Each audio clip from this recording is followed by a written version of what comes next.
Mark Mitchell. Thank you, Mr Speaker. My question is to the Minister of Corrections. What recent announcements has she made on how technology can be used to better protect victims of domestic violence? Honourable Antoli. Today, the Prime Minister, the Justice Minister, Minister Turia and I announced that the Government will be introducing new legislation enabling a greater number of high-risk domestic violence offenders to be subject to GPS monitoring.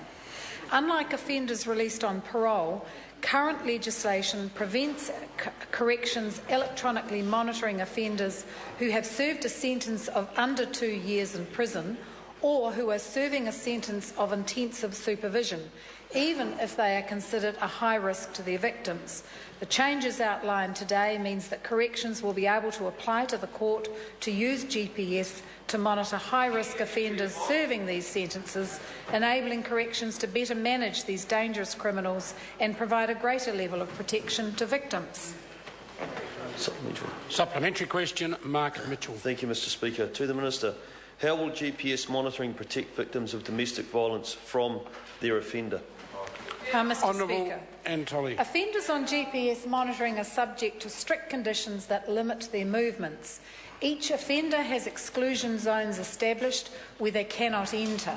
For an offender convicted of domestic violence, this could include an exclusion zone around the victim's home or around the place of work, or perhaps both. Offenders on GPS are under 24-hour monitoring, and if they enter an exclusion zone, an alarm is sent to the monitoring team.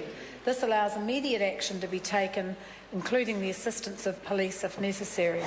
Corrections currently uses GPS monitoring for high-risk violent and sexual offenders on parole, including a few who have been convicted of domestic violence. The changes announced today will allow this cutting-edge technology to be expanded to a greater number of dangerous criminals.